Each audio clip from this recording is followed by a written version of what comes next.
Alright, so today we're on day 80. Got 20 more days left. So let's see, we're on day 80 of 100 days of making webcomics. Working on page 62 of chapter 5. Bit of an action page today. Also me being lazy today made this page harder. Well, not harder, but longer than it needed to be.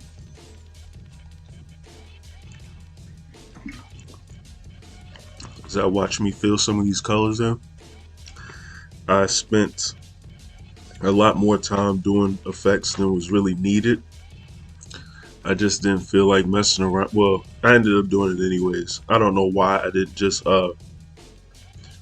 use shortcuts and different filters to do some of my effects. I don't know why I wanted to brush everything in, but whatever. I got the desired effect, so everything worked out then.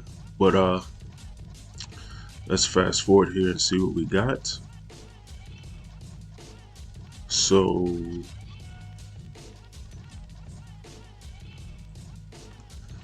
see, blocking colors in for the background so far.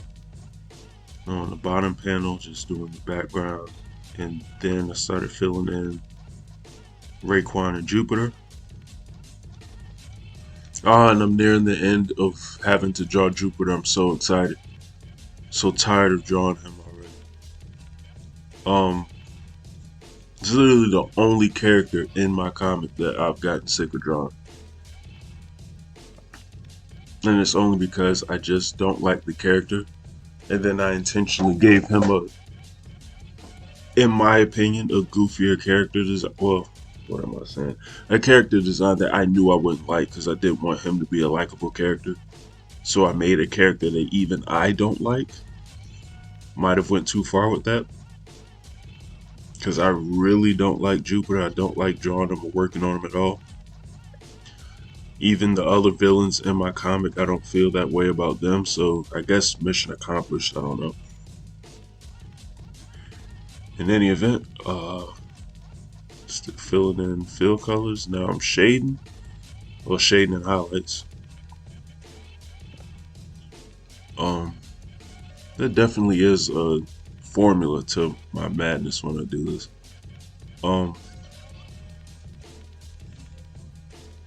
I had a bit of a tricky issue with Raekwon at the end of this, but we'll get to that then.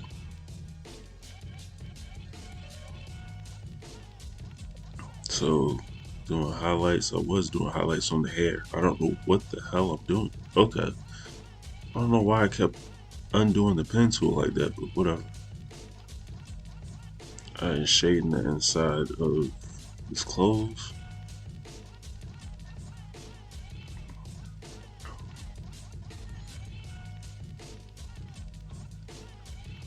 Such a weird pose the way that I drew it too. I ended up having to tilt the line art when I scanned it in because it was too vertical when I first scanned it in, and it didn't look interesting at all for the panel that I needed, so I just slightly tilted it the other way.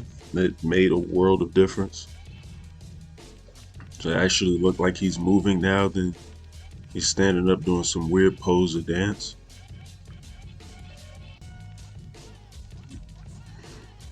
So I gotta figure out what I'm calling these things on his arms.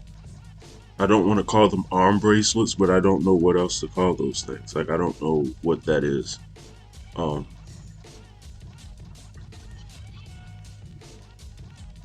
anyways, finish shading these. I'm actually gonna forget to work on the nunchucks. As you can see here, started doing the effects for the background without doing that. I completely forgot. I'll go back to that when I do the other nunchucks in the second panel. That's how I remember that I didn't finish this one. So I'm doing a similar effect that I did on the previous panel. Actually very similar, because I think he was sort of running in that panel as well.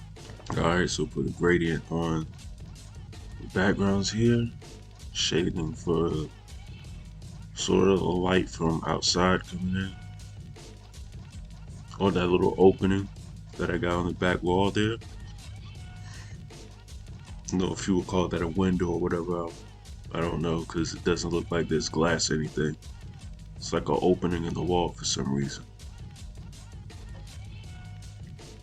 So a lot of these environments on the tour bus have weird sort of designs like that.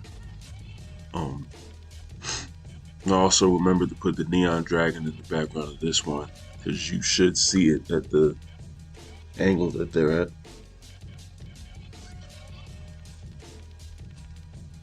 I'm gonna add an effect in for Jupiter.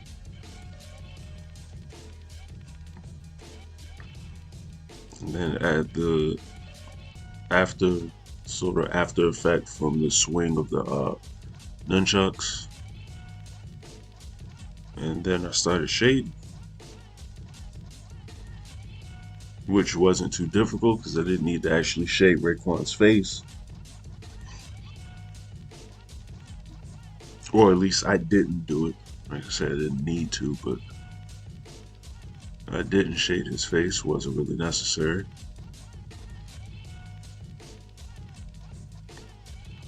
That was the point where I remember the shading the nunchucks. So I had clearly forgotten. And then I do the other ones. Now shading in Jupiter. Didn't know where I was starting to put the shadows in on him when I first started. I had to go back and do that one a second time. And once again, because of the way he's posed and he's at a distance, I didn't put a whole lot of detail into Jupiter as well. It reads just nicely the way it is. I don't want to overcomplicate that. The bottom panel. There we go. Words. Anyways, so I got the ground in with shadows on Jupiter. There's a lot of movement in this panel, a lot of action and movement going on, but really wasn't much to color. I'm here because he's wearing almost like a dark gray color. Just need to put black in for shadows in certain spots, and this was pretty much done as far as this bottom panel is concerned. So yeah, that was pretty much that. Now, what I'm about to do now is a little thing I've done off and on with certain attacks or big hits in my comic. Because this is so fighting game inspired, and I do love fighting games so much, what I put was, and I don't even know if anyone who's seen my comics have picked up on this, but I put like the Dead or Alive or Tekken like hit sparks in on the sort of big time blows in my comics. So if there's a big strike or impact, I'll put like a hit sparks or whatnot in that area to show the effect of the hit. And I did it here, and I actually did like the way it looked when I finished it. Just adding those extra hit sparks into that area.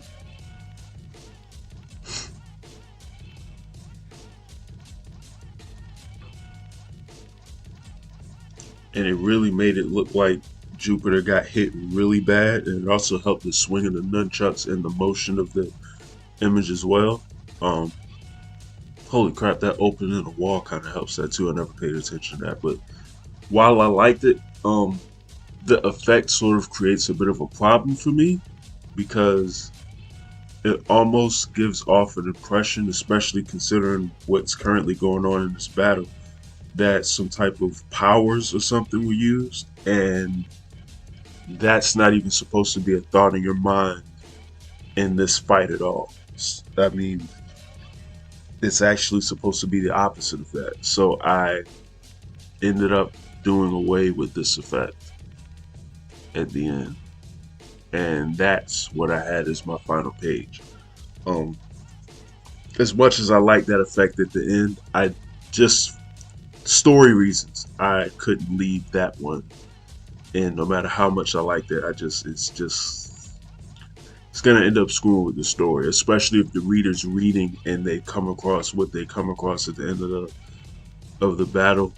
That's some people may catch it, others may not. I don't want to take the chance on somebody not understanding the story because I just drew some extra stuff or put some extra stuff in the page that didn't need to be there. So I'm leaving that out. To do hit parts later on in the comic. I got one more chapter to go, and I got like 2 or 3 more battles left in the story, so I have plenty of time. In any event, though, that is page, what's that, 62. So let me know what you guys think in the comments below. Like, subscribe if you haven't, and you all have a good one, and I'm out.